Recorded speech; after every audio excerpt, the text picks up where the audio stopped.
Aujourd'hui, nouvelle journée, nouveau vlog et on va faire une blanquette de veau et je vais t'expliquer en détail ma séance push. C'est parti.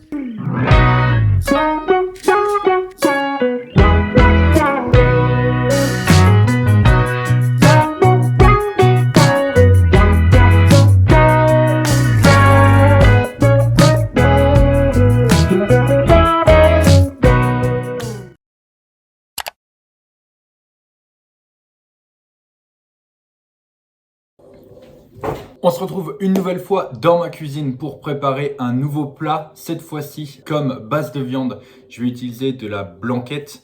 Blanquette que tu verras tout à l'heure, j'ai eu pour pas très cher, 10,90 €, quelque chose comme ça. Donc encore une fois, bien moins cher que le poulet que j'aurais pu retrouver en supermarché. Je vais te faire la liste des ingrédients, mais petit fun fact sur la vidéo, j'ai prévu de mettre des champignons du coup tout à l'heure dans la blanquette et à l'instant mon père vient de m'appeler pour me dire qu'il a trouvé 2 beaux cèpes, donc quoi de mieux, sinon j'allais en décongeler qu'on avait déjà trouvé, mais du coup ce qui va se passer c'est que je vais avoir des cèpes bien frais pour la recette. Je vais les chercher et du coup je te présente tous les ingrédients de la recette.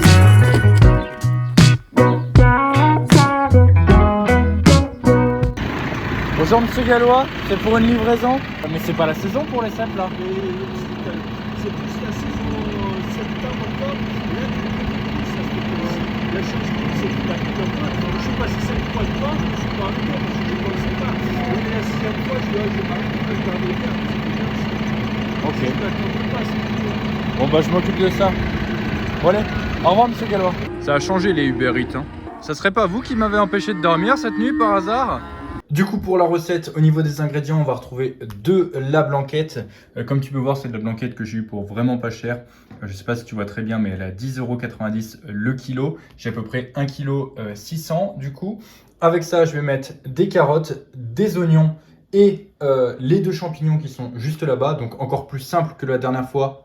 Et tu vas voir que là, c'est pareil, ça va être hyper simple. Je vais tout mettre dans la cocotte et je vais laisser cuire tranquillement pendant 2 heures, je pense. Encore une fois, c'est de la cuisine à la bonne franquette. Je suis pas là pour faire les recettes originales. Je suis là pour manger juste quelque chose qui est bon. Sachant que en ce moment, je suis en déficit calorique. Je vais pas pouvoir faire aussi la recette originale en rajoutant par exemple de la crème, du citron, des jaunes d'œufs. Tout ça, c'est quelque chose que je ne vais pas faire parce que mon nombre de calories est limité. Mais par exemple, si tu es en prise de masse, eh bien, je te dirais pourquoi pas quoi faire à la fin de la recette pour avoir quelque chose de plus calorique et potentiellement de meilleur aussi avec le bouillon.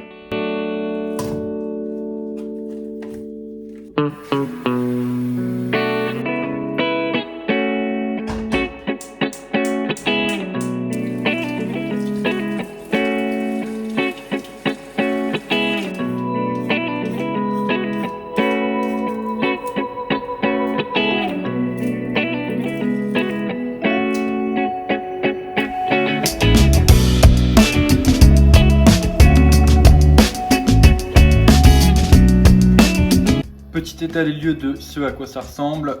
Là du coup j'ai mis la viande ainsi que tous les légumes. Je vais refermer et je vais laisser cuire comme je t'ai dit. Et moi du coup je vais continuer à travailler sur mes coachings en attendant et je descendrai remuer à peu près toutes les 20 minutes. Encore une fois, je sais ce que certains pourraient se dire que du coup ça ne se prépare pas comme ça, que la recette de la blanquette ce n'est pas ça, etc. Mais à travers ces vidéos, ce que je veux te montrer c'est que la cuisine, c'est simple et c'est rapide. Là, clairement, ce qui m'a pris le plus de temps, c'est d'aller chercher les cèpes. Alors que tout de suite, quand on te dit une blanquette de veau, tu te dis mais je vais mettre 3 jours à faire ça, ça va être ultra compliqué. Là, littéralement, j'ai pris tout, j'ai mis dans une cocotte avec de l'eau, je vais laisser cuire, ça va cuire tranquillement tout seul. Même si je tourne pas même si j'oublie de tourner, tu vois, pendant un petit moment, ça va pas cramer. Bref, c'est très facile à faire et ce que je veux montrer, c'est que c'est accessible à tout le monde. Et oui, je suis d'accord, il y a d'autres façons de le préparer, il y a d'autres façons de faire. Il y a des aliments supplémentaires qui peuvent être ajoutés. J'aurais pu rajouter, je sais pas, un bouillon de légumes, ce genre de choses. Mais encore une fois, c'est pas le but. Et puis de toute façon, j'en avais pas. Donc c'est aussi pour prouver que même si t'as pas tous les ingrédients d'une recette, eh bien ça fonctionne quand même. Donc là, je vais couvrir le tout et je vais aller travailler et on se retrouve à la fin une fois que c'est prêt. Bon, ça fait à peu près 30 minutes que du coup je viens de mettre à cuire et là je vais les tourner, j'avoue que j'avais un peu oublié, mais c'est l'odeur qui m'a fait me souvenir que du coup j'avais mis quelque chose à cuire parce que ça commence à sentir vraiment super bon et du coup on va voir à quoi ça ressemble. Donc comme tu peux le voir, ça cuit tranquillement, j'ai pas mal de bouillon et ça a l'air de plutôt bien se passer pour le moment. J'ai pour habitude de dire que tant que ça sent pas le cramé, c'est que ça sent plutôt bon signe. Donc bah écoute, on est plutôt pas mal pour cette blanquette pour le moment.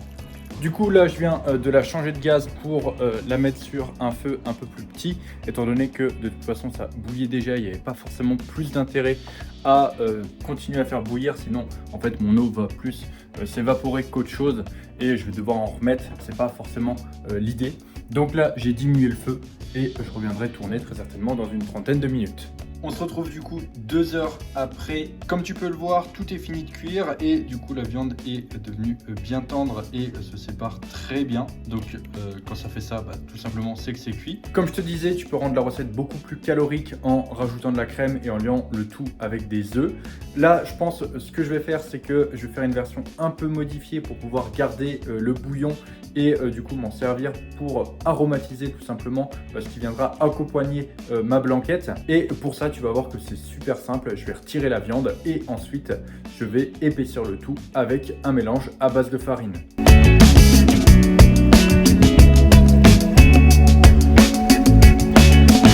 Là, je viens d'enlever le bouillon. Ce que je vais faire, c'est tout simplement que je vais diluer un peu de farine dans de l'eau. Ensuite, je mélangerai le tout à feu doux. Et ce que je ferai, c'est que je vais touiller le temps que ça épaississe. Tu vas voir, c'est très rapide.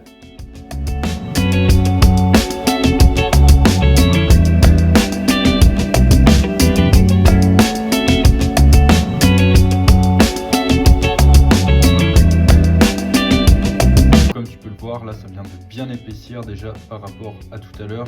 Je vais laisser encore un peu en tournant et après je remettrai ma viande et ma blanquette sera finie.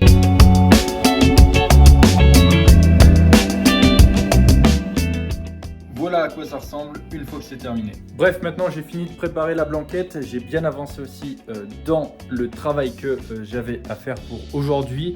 D'ailleurs, si tu te demandes comment je fais pour faire rentrer la blanquette dans mes calories, je te renvoie du coup à la dernière vidéo où j'avais préparé un espèce de ragoût de bœuf où j'expliquais aussi en détail comment je faisais pour faire rentrer ce genre de recette dans ma diète.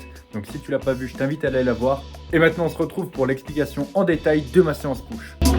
On se retrouve du coup pour l'explication de ma séance push que j'ai teasé donc dans la dernière vidéo. J'avais mis plusieurs extraits de ma séance et aujourd'hui on va la décortiquer ensemble. Sachant que tu le sais déjà si tu écoutes un peu les podcasts et si tu connais un peu ma mentalité en ce qui concerne les programmations, mais une bonne programmation, c'est une programmation qui a une stratégie. C'est-à-dire que n'importe quel programme, tu dois être capable de le prendre, de le lire et de comprendre la stratégie qu'il y a derrière. C'est-à-dire être capable de justifier le choix de chacun des exercices qui a été fait dans ton programme. En musculation, ce qu'on veut éviter, c'est au maximum le hasard. C'est-à-dire que si tu n'es pas capable de justifier l'un des choix d'exercices que tu as fait dans ton programme, dans le sens où si je te dis pourquoi lui tu le fais cet exo et que tu me dis je sais pas, eh bien c'est que potentiellement il n'a pas forcément sa place dans ton programme. Sachant que bien sûr, et c'est là où il va y avoir un gros facteur d'individualisation qui va être à prendre en compte dans la programmation, parce que tu vas voir ma séance push que je vais te présenter,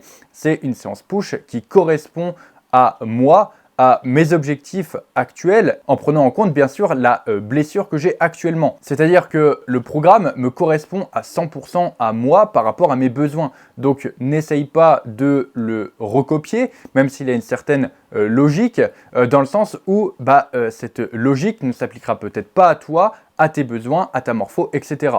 Donc on va voir ensemble chacun des exercices que j'ai fait, pourquoi je les fais et quel est l'objectif derrière tout ça. Pour commencer cette séance, du coup, donc j'ai fait des élévations Y à la poulie basse. C'est un exercice qu'on ne voit pas forcément en salle de sport. Pourquoi ? Parce que ça demande quand même un certain montage pour être mis en place. À savoir que pour le faire, du coup, tu vas avoir besoin de sangles pour rallonger le câble de la poulie et également de cuff. Donc c'est sûr que forcément, eh bien, ça met déjà une première difficulté pour réaliser l'exercice. Par contre, cet exercice, il va être hyper intéressant et ça pour plusieurs raisons. Déjà, le premier avantage, c'est qu'il va recruter ton deltoïde latéral en position raccourcie. C'est-à-dire que si tu regardes sur un mouvement d'élévation latérale classique, eh bien, ton bras se contente de rester uniquement sur le côté. C'est-à-dire que tu vas ni chercher la contraction totale de ton faisceau latéral, ni l'étirement complet. Et donc, c'est pour ça que mettre des exercices qui vont le travailler dans toutes ces positions peut être intéressant, notamment pour le développement. Et là, du coup, je sais à peu près ce que certains coachs vont dire, notamment sur le fait que eh bien, la littérature scientifique actuellement tend à nous montrer que effectuer des exercices en position étirée est beaucoup plus bénéfique pour l'hypertrophie que de réaliser des exercices en position raccourcie. Sauf que l'avantage de cet exercice, c'est pas uniquement de travailler mon deltoïde latéral en position raccourcie. Effectivement, le fait de le travailler en position raccourcie, ça va être un plus, mais si je le mets dans ma séance en premier, eh bien c'est pas pour ça. C'est pas non plus parce que j'aurai éventuellement un point faible sur le faisceau latéral de l'épaule, mais c'est tout simplement parce que cet exercice va me permettre également de recruter mes trapèzes inférieurs. Et les trapèzes inférieurs, si tu le sais pas, eh bien ils vont avoir un rôle très important dans la stabilité de l'épaule. Et là, je pense que du coup, tu commences un peu à voir où je veux en venir et à comprendre la stratégie autour de cet exercice. Et c'est tout simplement qu'en recrutant mon trapèze inférieur, eh bien ça va préparer correctement mon épaule aux mouvements de poussée qui vont venir ensuite. Et donc mon épaule sera mieux préparée, je serai plus stable et également il y a un aspect psychologique qui est important, c'est que je me sentirai beaucoup plus en confiance. Donc au final, le choix de cet exercice en tant que premier exercice, eh bien il a plusieurs avantages. Il va travailler mon faisceau latéral dans une position dans laquelle il n'a pas l'habitude d'être recruté et également il va préparer mon épaule aux mouvements de poussée qui viendront ensuite. Donc ça du coup c'était pour le premier exercice. Après en deuxième exercice, je suis passé sur des dips libres. Et là déjà il y a une question que tu peux te poser, c'est pourquoi des dips libres et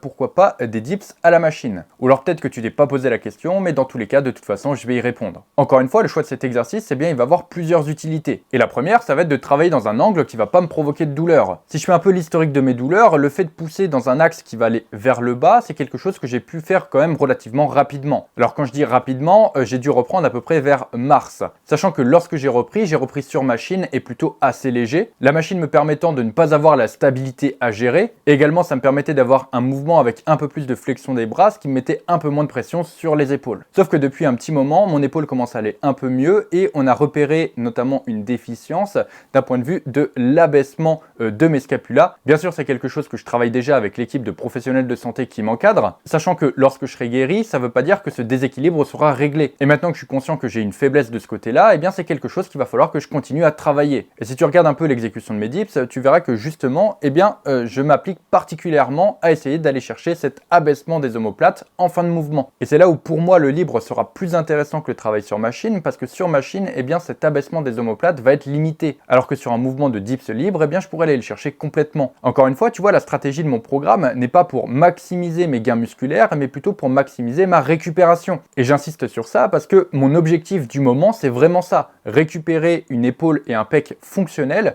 pour pouvoir me réentraîner à 100% et pouvoir switcher d'objectif, à savoir de passer d'un objectif de récupération à un objectif de performance et de progression. C'est pour ça que eh bien, mon programme actuel correspond à moi et mes besoins et qui pourra peut-être pas te correspondre à toi. Au final, pour ce deuxième exercice, encore une fois, comme je le disais, il va avoir une double utilité. La première, ça va être de travailler dans un angle qui ne me provoque pas de douleur et la deuxième, ça va être de renforcer indirectement la fonction d'abaissement de mes omoplates. Ensuite, en troisième exercice, je suis passé sur une shoulder press. Et là, tu t'en doutes, on commence à arriver un peu sur les mouvements qui sont un peu délicats pour moi. Sachant que je suis resté très longtemps sans travailler dans cet axe-là, mais justement, maintenant que j'ai quasiment plus aucune douleur, voire plus aucune gêne, il faut que je commence progressivement à retravailler dans ces mouvements-là. Et c'est pour ça d'ailleurs que j'utilise un tempo maîtrisé, des charges plutôt légères et une amplitude qui est standardisée. Encore une fois, derrière tout ça, il y a un gros aspect psychologique qui va être de me rassurer dans le fait de retravailler sur ces mouvements-là. C'est pour ça que j'insiste particulièrement sur la standardisation, le contrôle et l'amplitude. Et dans mon cas, ce mouvement-là, il va être plutôt intéressant pour plusieurs points. Le premier, déjà, ça va être la prise neutre qui est présente sur la machine. Bon, si tu suis déjà un peu mon contenu sur les réseaux, tu dois déjà savoir que plus ton bras va être ouvert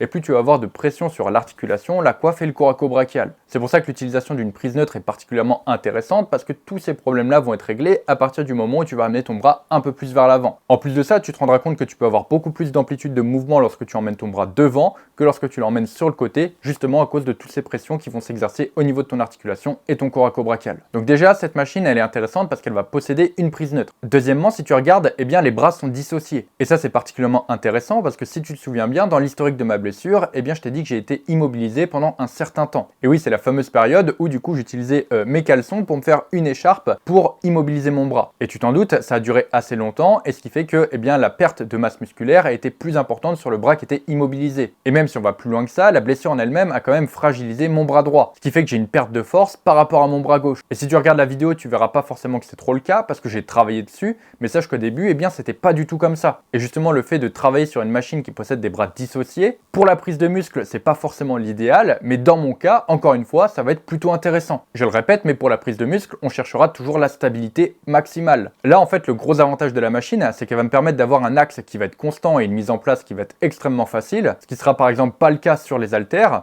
mais qui me permettra quand même d'avoir une certaine stabilité à gérer entre mes deux épaules pour potentiellement rattraper les déséquilibres qu'il pourrait y avoir. Donc au final, encore une fois, pas mal d'avantages à choisir ce mouvement-là dans mon cas. Si je fais un petit récap, parce que j'en ai dit beaucoup, déjà il va y avoir le fait que ça soit une machine, donc ça va m'apporter pas mal d'avantages spécifiques aux machines, notamment au niveau de la mise en place et de la trajectoire. À côté de ça, il va y avoir les bras dissociés qui va me permettre de rattraper éventuellement les déséquilibres que je pourrais avoir entre mes deux bras. Enfin, c'est plutôt que ça va me permettre de voir si justement il y a un déséquilibre, dans le sens où si je vois que j'arrive à monter la charge avec le bras gauche mais pas avec le bras droit, eh bien je me rendrai compte qu'il y a un petit souci. Et enfin, il y a plein d'autres avantages dont on n'a pas forcément parlé qui sont également liés à l'utilisation de la machine, comme le fait de pouvoir monter plus progressivement les poids comparé par exemple à des haltères qui vont monter de 2 en 2, alors que sur la machine par exemple je pourrais monter de 1,1 en 1,1 par exemple. Ensuite, on va passer sur un autre exercice particulièrement intéressant que tu n'as très certainement pas l'habitude de voir. Et cet exercice, c'est celui qu'on appelle le press around. Le press around. Le press around. Bon, il faut savoir que j'ai été à Budapest, pas en Angleterre,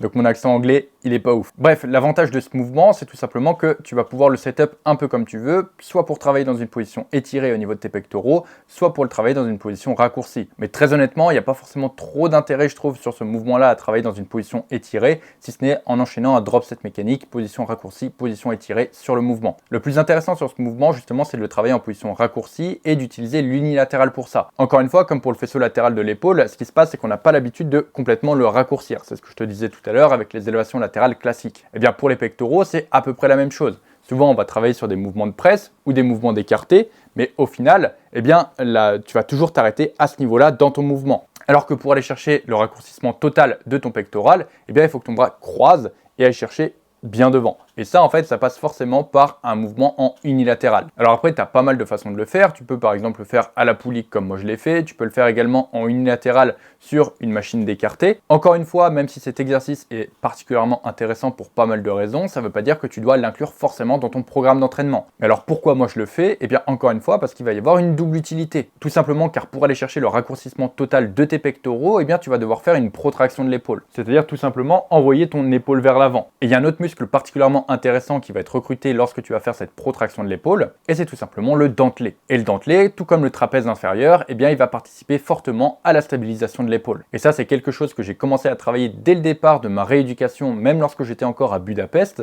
Et au début, j'avais une légère déficience au niveau du dentelé, que j'ai maintenant réussi à compenser, et c'est justement pour ça que je le mets plutôt vers la fin de mon entraînement. Tu t'en doutes, mais l'ordre des exercices a quand même une importance, et je privilégie toujours ce dont j'ai besoin en premier par rapport à ma rééducation. Et l'autre avantage de ce mouvement, tu t'en doutes, c'est que si je vais chercher le raccourcissement total, eh bien je vais pas pouvoir aller chercher l'étirement complet. Ce qui fait que ça sera beaucoup moins hard pour mon épaule et pour mon pec, et donc je pourrais me permettre d'aller un peu plus proche de l'échec musculaire. Parce que si tu regardes un peu les séries que je t'ai présentées précédemment, tu verras que j'étais pas souvent à l'échec musculaire. Tout simplement parce que, encore une fois, je le répète, l'objectif n'est pas le développement musculaire, mais plutôt la rééducation. Ici sur ce mouvement, je pourrais me permettre d'aller un peu plus proche de l'échec, tout simplement parce que ça sera l'un des mouvements les plus safe de la séance. Encore une fois, si je répète un peu les avantages de cet exercice et ce que ça va m'apporter, en premier, ça va être tout simplement de travailler mes pectoraux dans une position dans laquelle ils n'ont pas l'habitude d'être travaillés. La deuxième, ça va être de renforcer mon dentelé. Et la troisième, ça va être de me permettre d'avoir un exercice sur lequel je peux avoir une stimulation musculaire un peu plus importante de par ma proximité de l'échec. Voilà du coup pour les premiers exercices les plus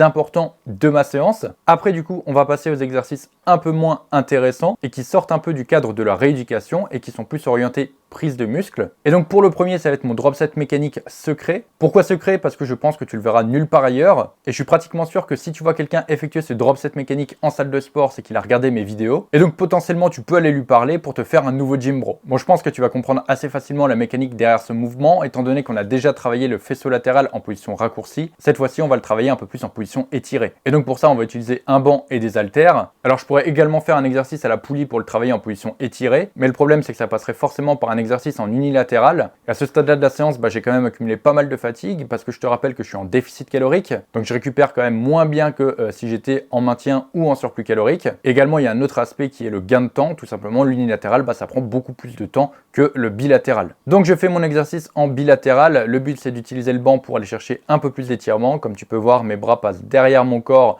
et du coup, j'étire plus fortement mon faisceau latéral de l'épaule. Et du coup, je fais ce mouvement à l'échec en gardant les bras dans le plan scapulaire. Et dès que je n'en peux plus, je me lève et j'enchaîne avec des élévations latérales classiques. Comme je le disais précédemment, où je vais ni aller chercher le raccourcissement total, ni du coup l'étirement total. Et également, la position debout va être une position dans laquelle je vais être plus fort. Et surtout, je vais plus mettre mes bras dans le plan scapulaire. Cette fois-ci, je vais les mettre vraiment le long de mon corps, ce qui me permettra également d'aller chercher un peu de force dans les trapèzes et donc de pouvoir continuer ma série. De cette manière-là, je vais pouvoir gagner quelques répétitions supplémentaires, ce qui va me permettre d'augmenter le volume sur mon faisceau latéral. Pas forcément grand-chose de plus à ajouter sur ce mouvement, sachant que le but ici, c'est tout simplement d'accumuler le plus de volume possible sur mon faisceau latéral et de travailler dans des positions dans lesquelles je ne l'ai pas travaillé précédemment. Et enfin, dernier exercice de la séance, c'est des extensions triceps à la poulie haute. Ça, c'est vraiment un mouvement pour le fun. Je le fais juste pour avoir une stimulation des triceps, sachant que les triceps sont un point fort chez moi. Je ne les travaille quasiment jamais.